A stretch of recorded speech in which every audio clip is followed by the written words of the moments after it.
Okay, thank you. I have the honor of introducing you to Linda Brubaker, and Linda is going to talk to us about resume writing and finding our perfect job. And we know that this topic is important to many because of the number of people who have signed up. So it's going to be a recording that probably gets listened to time and time again. Thank you, Linda, for joining us. And Linda comes to us from just outside of Chicago. And so, claim to fame, she was a parent of the week on Oprah one time, all because of a gecko. Fun story. But Linda has just a tremendous background in recruiting and human resources. And she's seen it all. And she's going to distill for us what it takes to make sure that we have a great resume. And again, we know that the resume is really your calling card, and resumes are something that, it's they're simple enough, but most of us just don't know how to nail it. And so Linda's going to tell us how to nail that resume. So Linda, I'm turning it over to you. Wonderful. Thank you. So nice to see so many of you. Thank you. I love this topic. It's one that comes up over and over again, and it's one of those that I work with people all the time. So please feel free to give me your questions, put them in the chat. We'll get to as many of them as we can afterwards.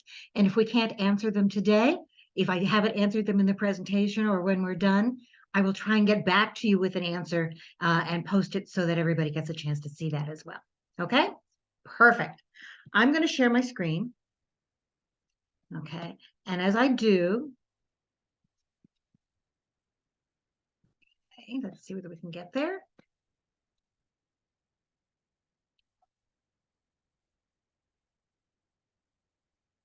I love sharing screens, but sometimes my controls get in the way. There we go. All right. Perfect. All right. So I'm going to be talking about resumes, and I use this slideshow more as a way of helping me to focus. I may or may not talk about all the stuff that's here, but we want to talk about enough of it, whoops, so that we can get through all of this. And sorry, just trying to check my, there we go. Even though I said do this, there we go. So make sure that you get your questions asked and answered as we go along. So we all know that resumes are important, and what gives me the ability to talk about resumes is that I've been in HR, recruiting, and employment my entire career, whether it was as an internal recruiter, an HR business partner, doing the kinds of things that your PRG group does, placing people for outside as an outside recruiter. I've done it all. And for the last 6 years, I've been a dedicated job search coach. In fact, Jane, want to give a quick shout out to you because Jane has come to some of my programs before and worked with me before. So we want to talk all things resume, and I may go through this a little quickly because I want to get to your questions. But we want to talk about the fact that there are a lot of resume myths out there. And the first one that's important is about the ATS. You've all heard about an ATS. ATS stands for Applicant Tracking System. An applicant tracking system is just that. It tracks, it holds your resumes, it stores them. Think about it as an electronic file cabinet. So it's important to be able to format your resume for the ATS, because if the ATS can't read it, it can't search it. But what an ATS doesn't do, an ATS isn't going to screen you out. It's the person on the other end, the person who puts the search terms in, who's the actual person who decides which resumes get seen in which order. The ATS is simply a mechanism to store things, to give me the ability to go back and sort, but not to say yes or no. Okay, so we're going to talk about making sure that you format it for the ATS, because if the ATS can't read it, you can't be found. And that's going to be really important. Okay. So when we're talking resumes, there are a lot of myths out there. And one is that, number of pages matter. And it's absolutely true. But you'd be surprised at the number of resumes that I see out there that are really long. I got one who wanted to work with me yesterday, and his resume was 10 pages long. And he didn't want to give up any of the information that was there. So here's the sad truth. As a recruiter, as hiring manager, you have 2 to 9 seconds to grab my attention, which means that the information that's up front needs to not only be easy to read, but it needs to be able to really summarize very quickly. Tell me why I should scan the rest of it. And honestly, we're probably not going to go beyond the second page, even if you have it. In fact, in many cases, we may not really go to the second page unless we're really intrigued. You have to be able to sell me up front with what's really important. So should you squeeze everything onto one page? Maybe, but I'm really a fan of the 1 to 2 page resume. I think that it gives you enough space to be able to add the information that's important without going into a word dump. Word dumps don't work. Standard fonts, nothing fancy. The idea is Arial, Calibri, Times New Roman. Make sure that you're using white space not only on the resume, but in terms of your margins. So if you're trying to squeeze everything in, number one, you have too much there. But your margins have to be no less than 0.8 all the way around. And I know it sounds picky, but if it goes beyond that margin, it may be that the ATS can't read those letters on the edges. Now, that said, the whole purpose of your resume is to demonstrate how you fit the job, which means that I want you to focus on substance, on the words, not on the design. So a lot of people, here's another resume myth, think that the design itself counts. And so you'll see people who say, there are so many resume templates out there. I mean, Word has them. Canva has free resume templates. There are resume templates all over the place. In fact, Google it, and you will come up with an enormous number of resume templates that say that this is the best way to do it. So here's my advice. Don't. Hiring managers don't care about the format and making it look pretty. They want to make sure that it's easy to read. So while we're talking about the myth, the idea of using that template to make you stand out, it's a myth. Using color for emphasis or text boxes, graphics, icons, don't do it. I can tell that your phone number is a phone number. You don't have to label it for me. By the same token, when you use that color for emphasis, think about the fact that if I'm reading it on screen, it's harder to read, and I'm reading it on screen. And if I'm printing it out in black and white, which means your color becomes a shade of gray. So you've lost that extra. We've done away with the idea that you need to have that fancy looking resume so it stands out from the crowd in the sense of all those paper resumes. We're not printing them unless we actually want to see them.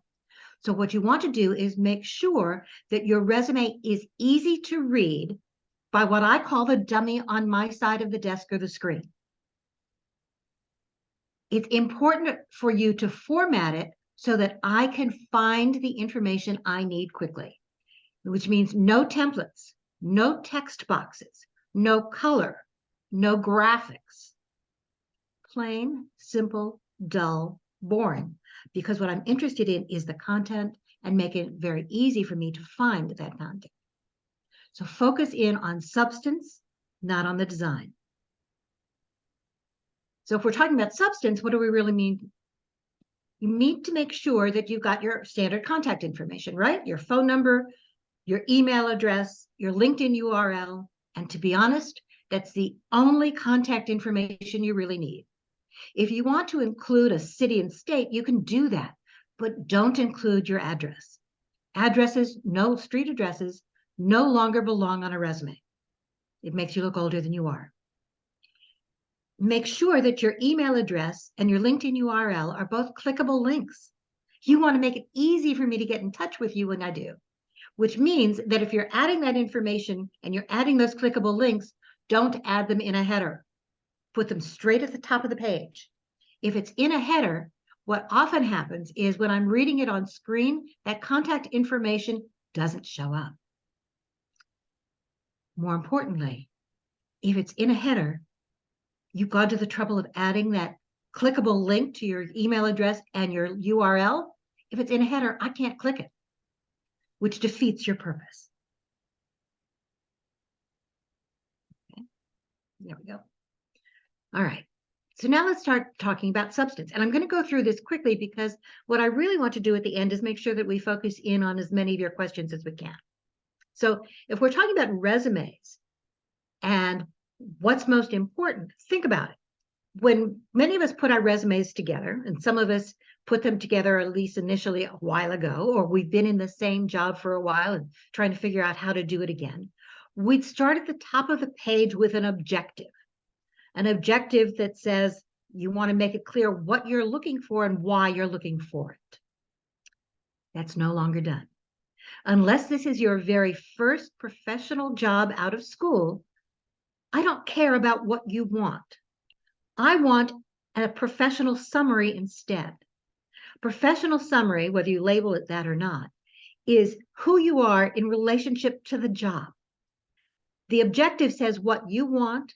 The summary says, here's what I can do for you. And to be honest, that's what hiring managers, what recruiters are really looking for. I don't care about what you've done. I'm honestly, unfortunately, not as concerned about what it is you want. I want to know what you can do for me. I have a need. Think about it as your sales tool, right? That initial proposition, that value proposition. Here's what I can do for you and why you should keep reading further. You all know that we need to add skills to a resume, and I'm going to show you an example in a little bit of how you can add skills to your resume. Skills are really keywords.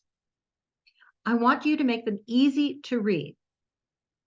What that also means is that this is not a word dump.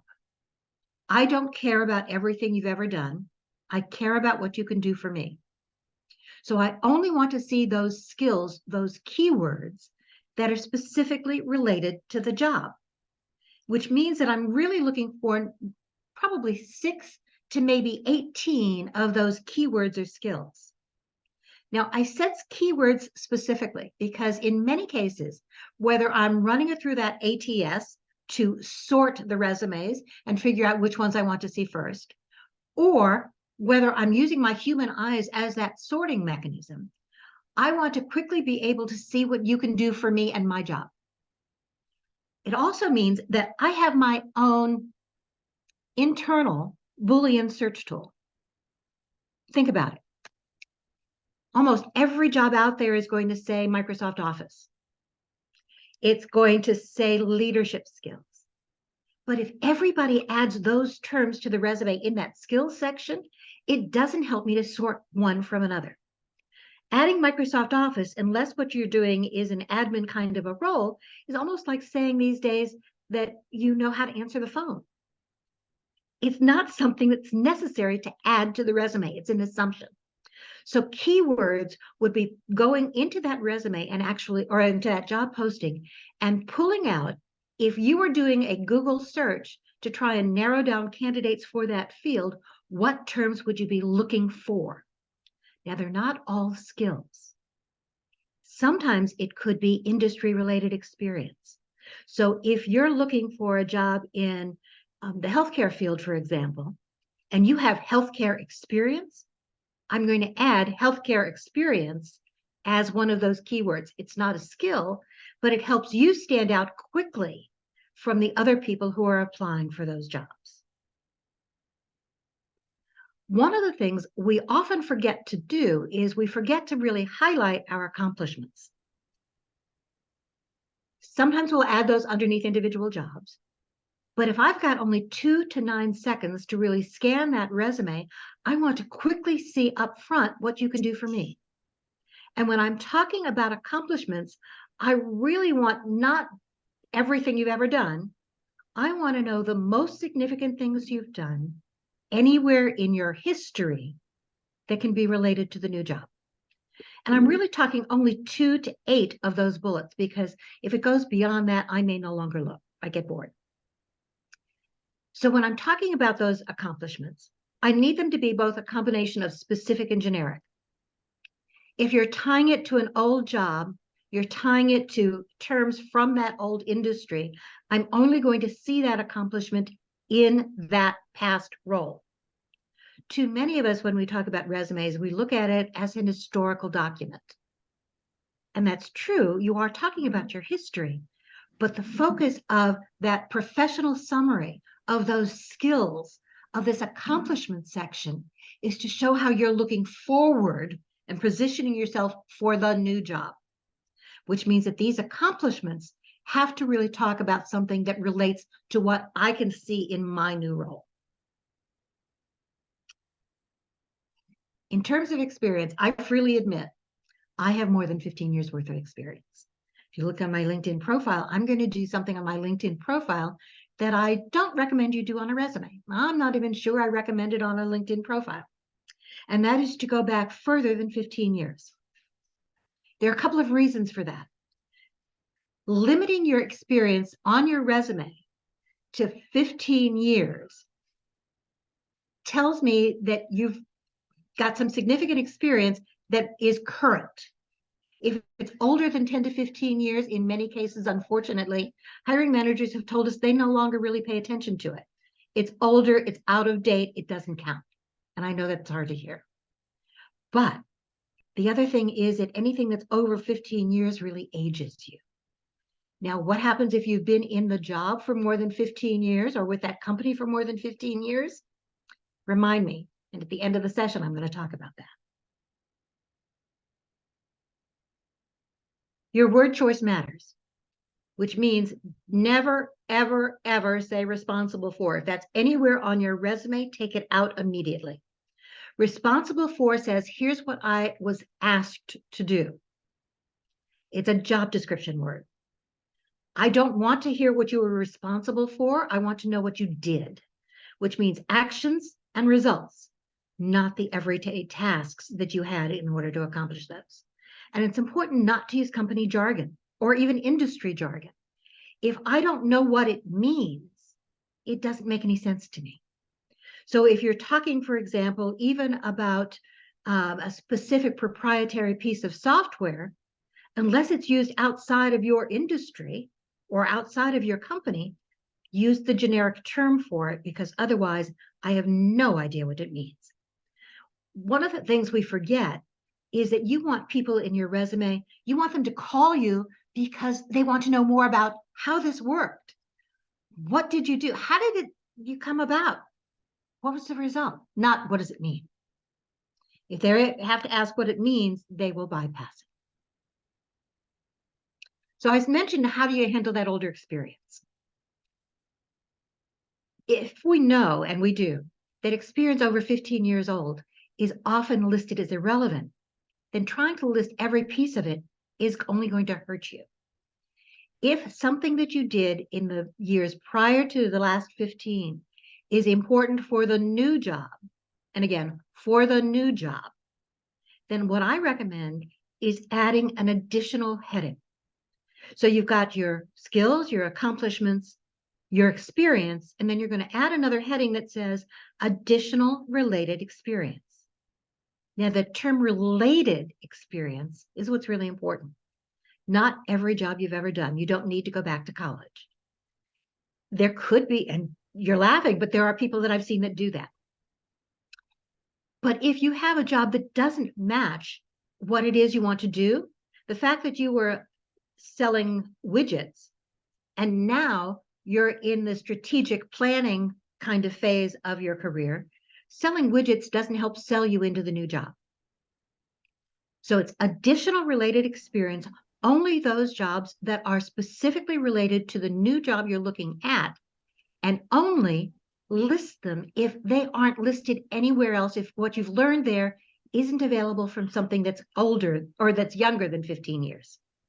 So if you do have to add those extra titles, what you're adding there is only the company name and the title. You're not adding any bullets. You're not adding any dates. It's just a way for you to refer back to it should that happen. Now, there are a lot of people who say that a functional resume is really where you need to go, especially if you have a lot of experience. And a functional resume really says, I'm going to break down my accomplishments or my skills into areas to make it easy for the dummy on this side of the desk to really find them, right? So you've got administrative experience, you've got leadership experience, you've got customer service experience, and then you put in a couple of different bullets. And what we often see there would be responsibilities, or sometimes it's skills, or sometimes it's an accomplishment. But I'm going to tell you not to do that. Even if you think that we can't find it, putting those skills into that, or those accomplishments into that functional kind of a format, is not something hiring managers like to see. Plain, straightforward, and I'm going to show you how to do it in a minute. But when you do that, it really, to some extent, almost raises a red flag. So why are you trying to hide what you've done by telling me that you know better than I do what I think I'm really looking for? Why are you trying to do this rather than putting it in a way that showcases where you did some of this work? So are you too old? Sorry, over the 15 years experience, I'm there, okay? Says that you are well seasoned and you're trying to tell me that you've got some of that experience that's really important. But it's also that you're saying that these are the areas that are important as opposed to letting me decide what really works for me. It takes up a lot of space. It limits what you're doing. And again, since you've got 2 to 9 seconds to grab my attention, that functional format really doesn't work for you as well as you think it might. If you really want to talk about your skills and your accomplishments, and absolutely that's the way to go, then I recommend what's called a skills and accomplishments-based resume style. You've got your experience, you've got your education at the end of the resume. But because we're, again, front-loading that resume with the skills, with the accomplishments that match the new job, you want those right at the top. If you're listing them at the end, I may never see them. So you want them right up top where I can find them. Now, out of curiosity, okay, I want you to look at the 2 different ways that I'm formatting those skills. The one at the bottom here is the way I usually see them. The one at the top is the way I recommend it. Where is your eye immediately drawn? The ATS, if we're worried about that, and you're worried about adding all those skills in, and remember that the ATS doesn't screen you out. But if you're worried about adding everything that you do and putting it this way, okay, you can do that, but it limits my ability to figure out what you can do for me. Putting it this way, and I'm tabbing these across the page, immediately draws my eye to that list.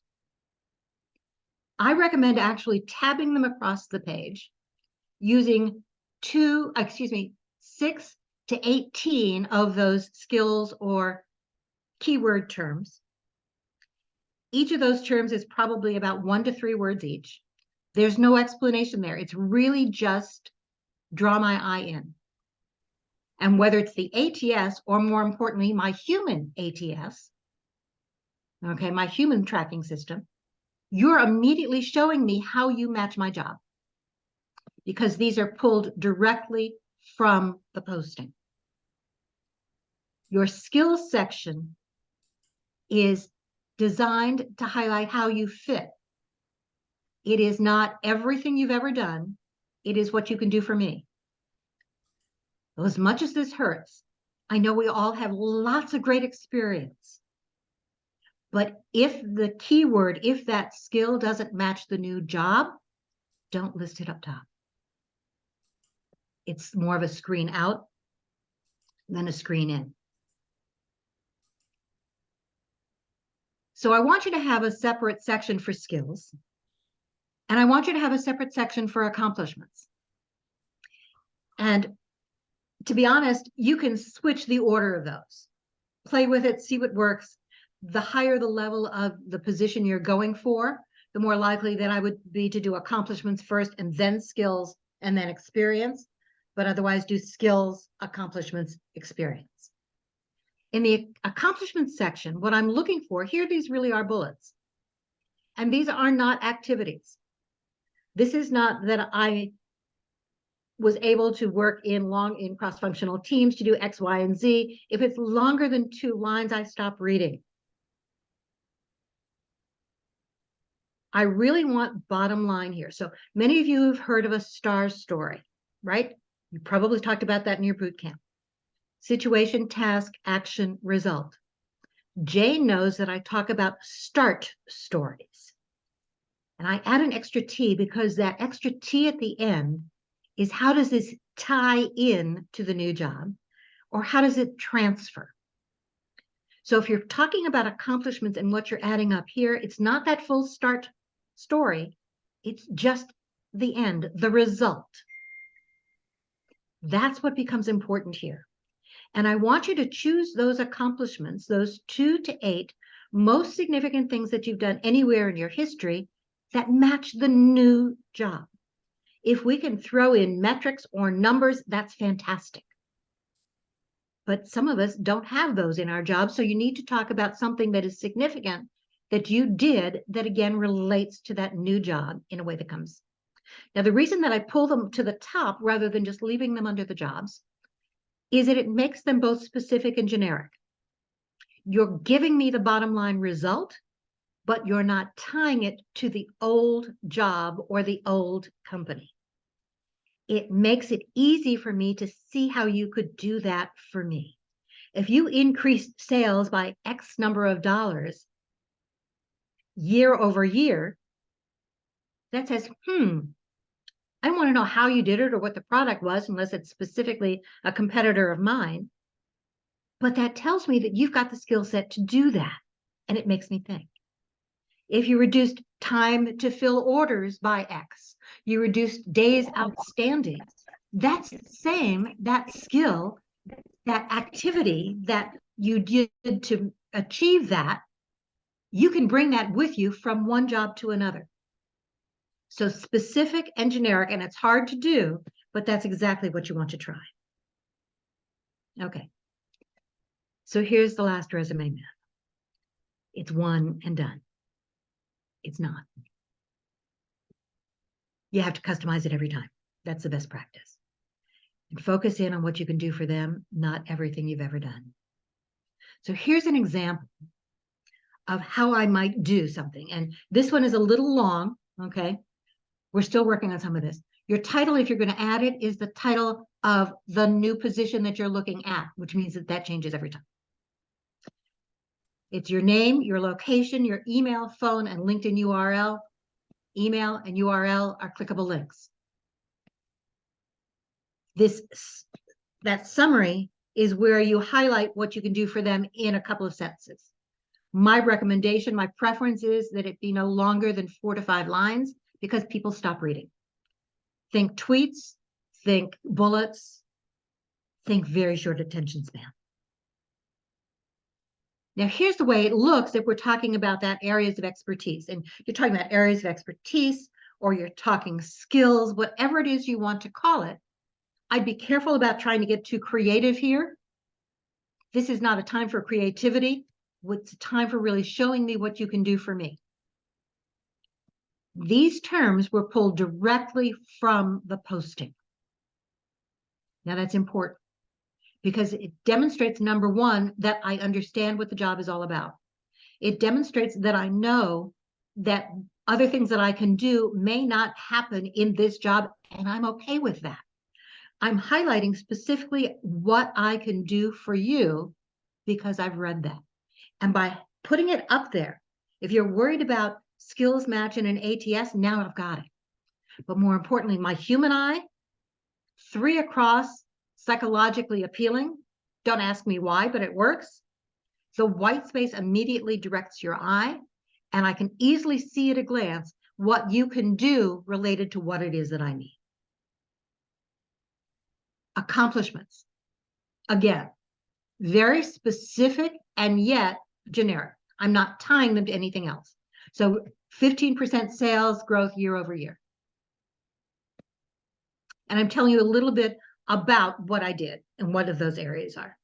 And they're pulled directly from those things that are going to be important in the new job.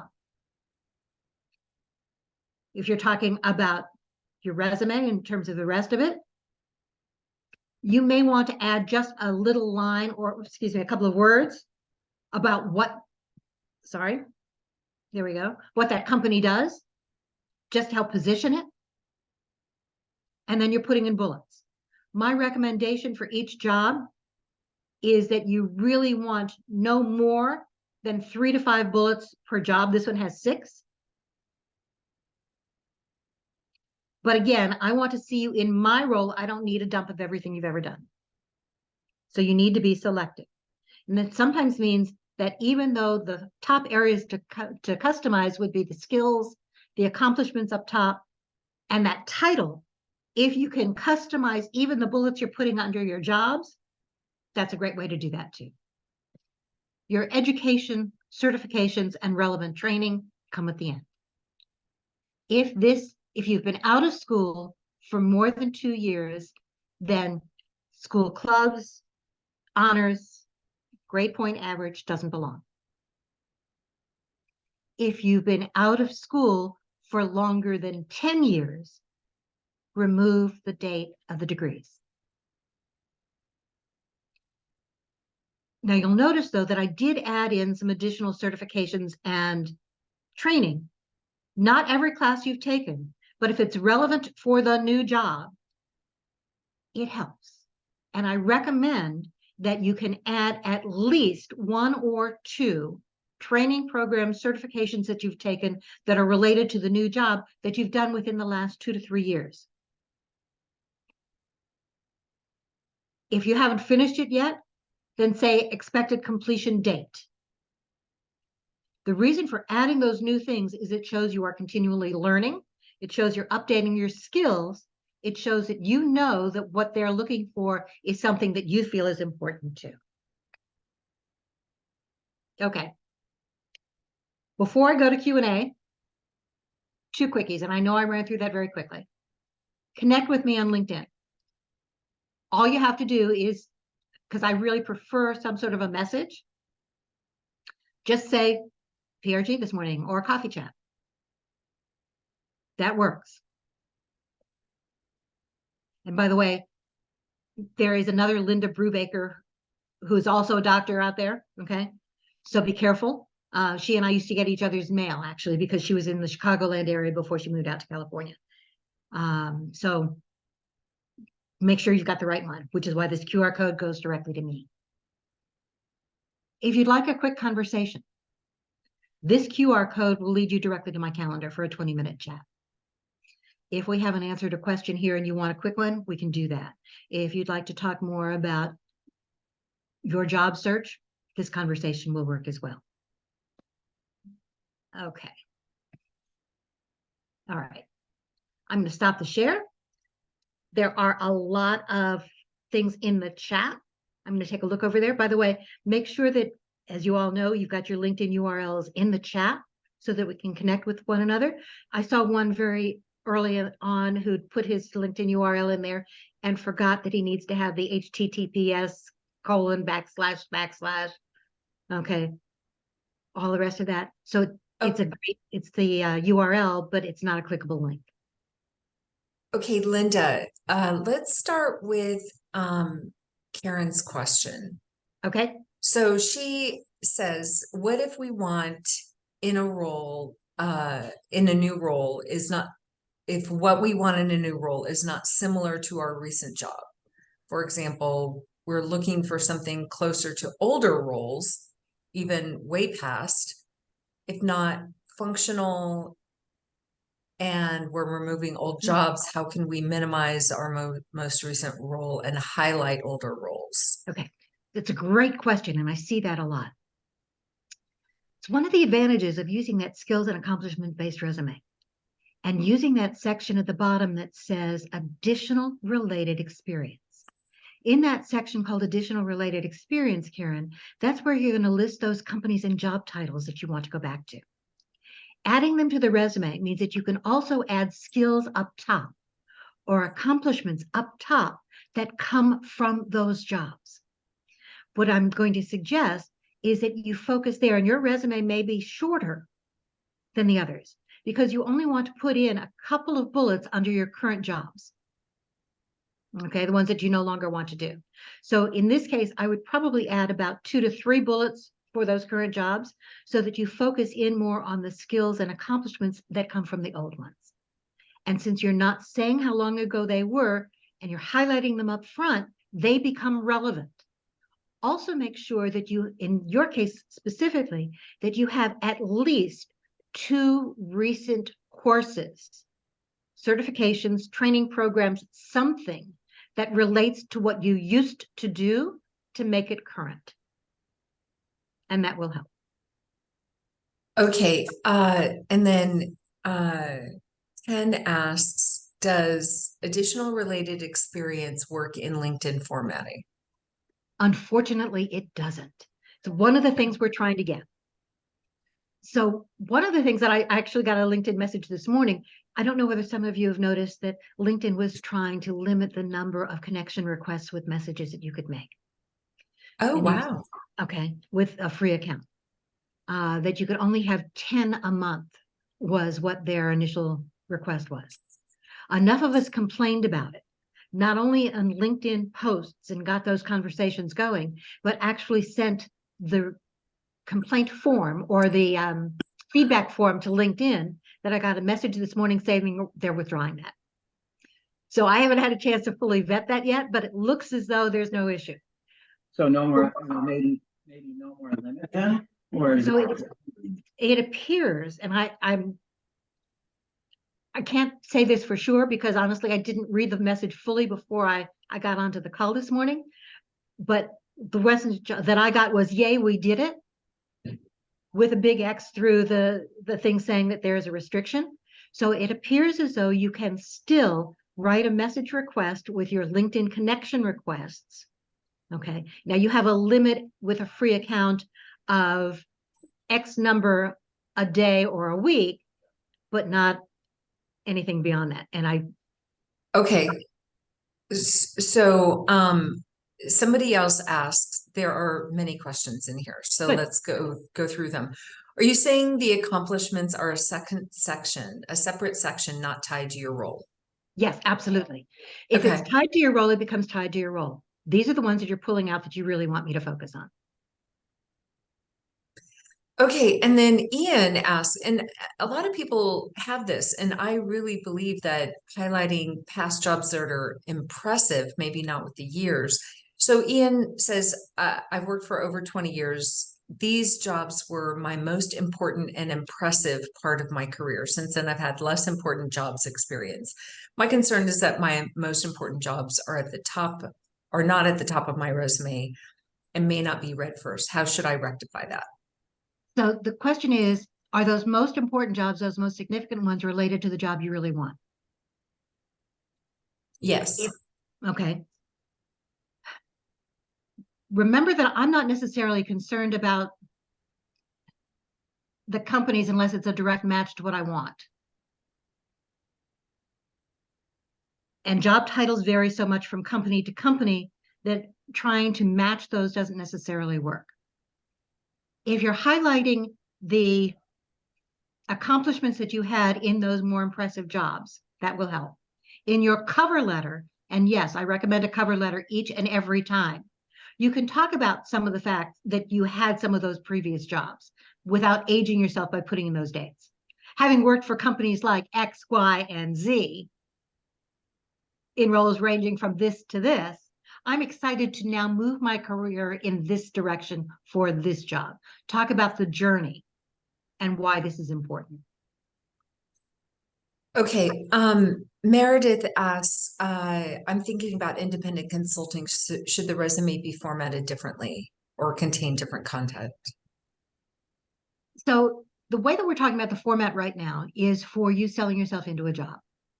If you're talking about going into independent consulting. Think about what roles you want to, what you're selling your services for, and your resume, your background. You're still going to need a resume, but highlight in terms of those skills, those things you want to sell. Highlight in terms of the accomplishments, those things that are related to what it is you want to sell. And yes, you still need that information. In that case, if you're trying to sell yourself in as a consultant, I might switch the formatting and I might do accomplishments first and then resume, then skills.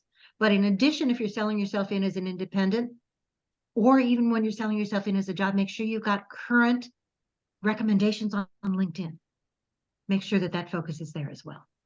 Okay, and then similarly, what are your thoughts on titles? So Mary's looking for marketing communications, but should she just leave it as marketing instead of marketing communications? You mean in terms of an old job, Mary? So yeah, let me explain. So, because that's not quite what I meant. So basically, I'm seeking a role as a VP of marketing or head of marketing, and I have actually talked to internal recruiters who told me, because my title was senior director of marketing communications, that they didn't even consider me for the role. So I've had people tell me to just like take off communications because it just confuses people. So I wanted to see what your thoughts are on doing something like that. Okay.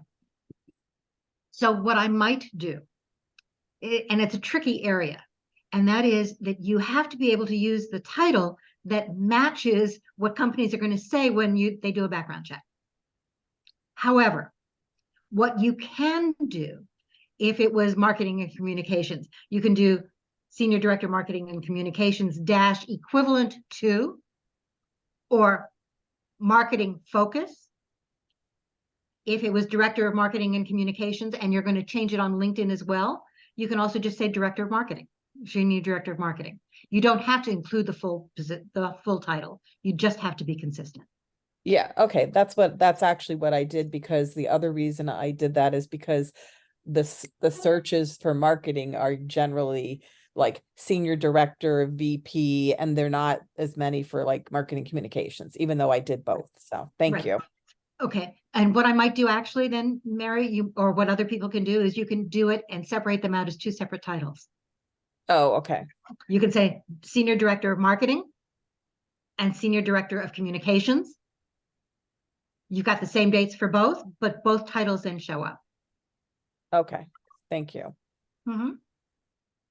Well, that's great.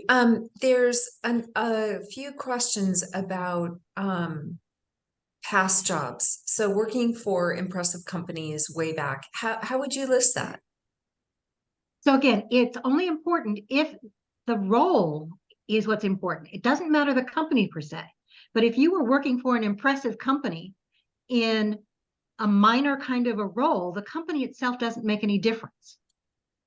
So there's a couple things. So here's an example that someone has sent me privately. They worked for the Big Four. And I don't care what job you're looking for. When you have Deloitte or KP, EY, though that's an impressive foundation. You want to, so how would you do that?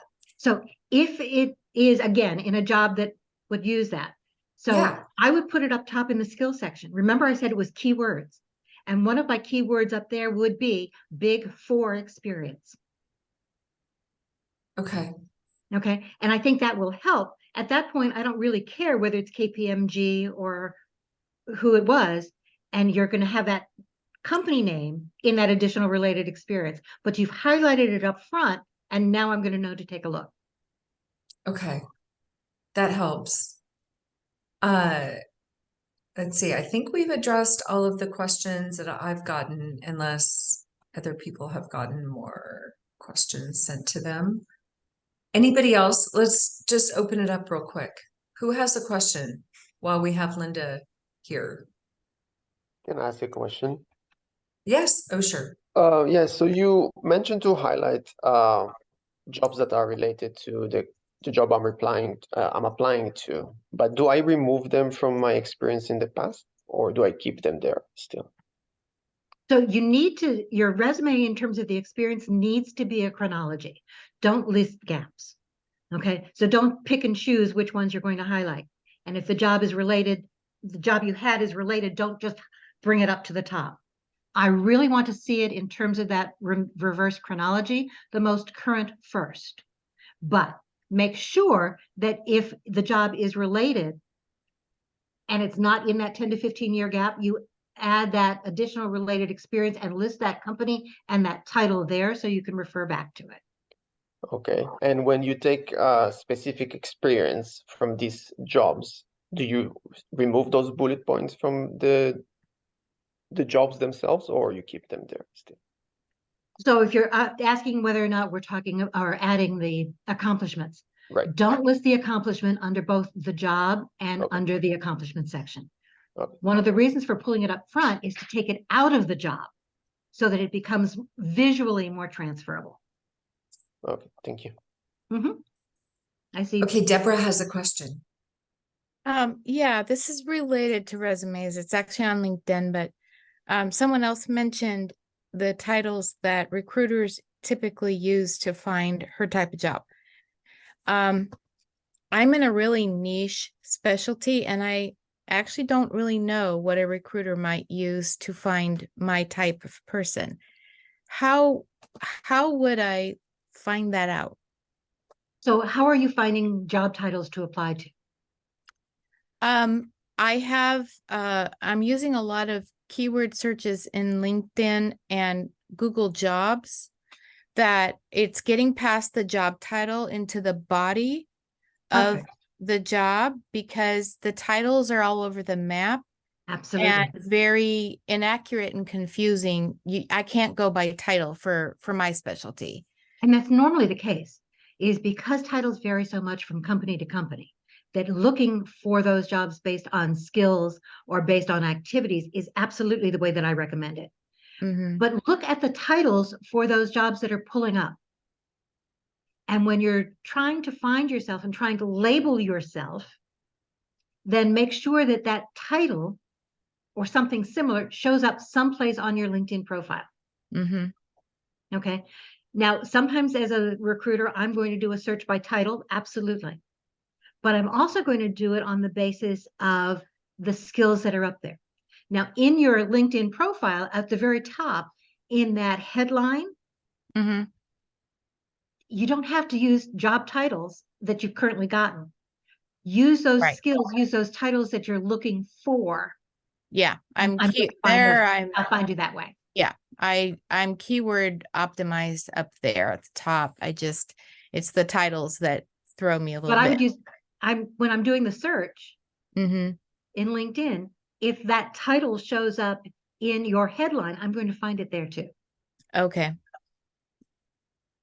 Thank you. You're welcome. Okay, we have time. If we can go fast, we might be able to fit in the two questions. Let's Perfect. start with Frank. All right, real quick.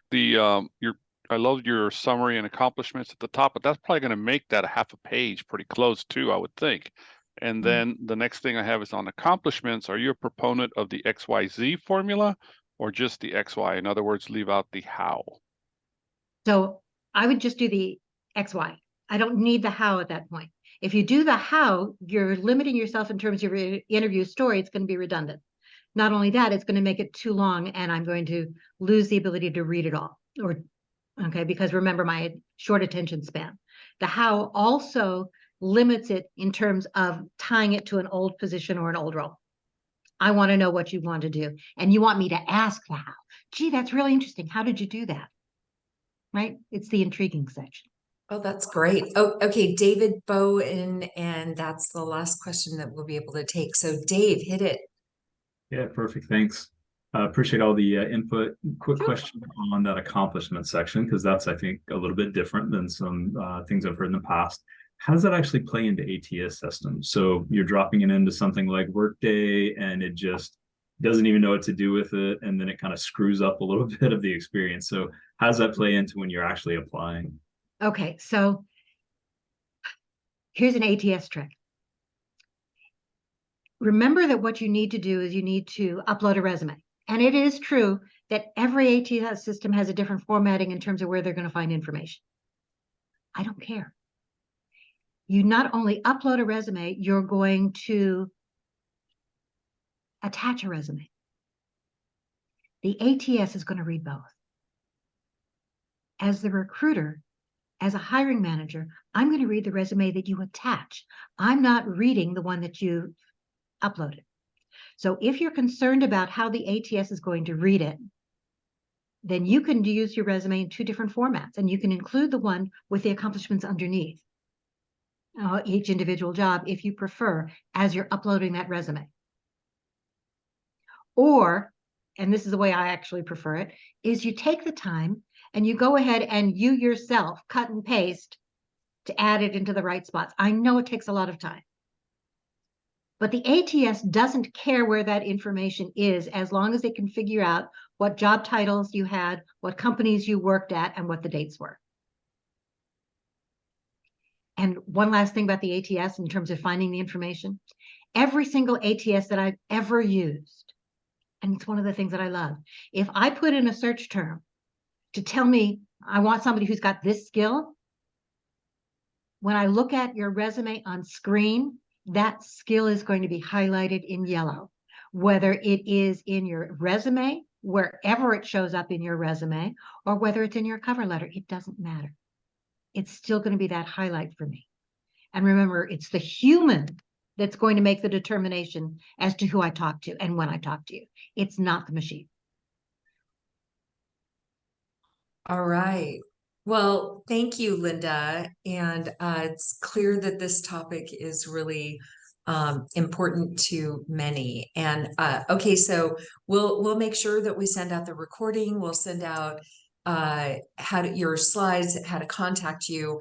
So just to be clear, you're a job search consultant, and you'll take appointments with people just to get to know them and see how you might work together. So thank you, Linda, tremendously for You're very being welcome. with us, and hopefully you'll come back because we know that this is a topic that people are really curious about, and I'm happy you've to. helped tremendously. I'm so glad. And maybe next time we can talk about how AI might be changing ATS systems. I think that that's coming as well. So thank you, thank you, thank you. Everyone, we'll see you in 2 weeks. We have another speaker, and thanks for joining us. Happy Friday. Stay safe. Thank you. Bye. Bye, guys. You. Thanks, everyone. Have a great Dry weekend. if you're in Thank the you. East Coast. You're awesome. Have a great weekend. Thank you.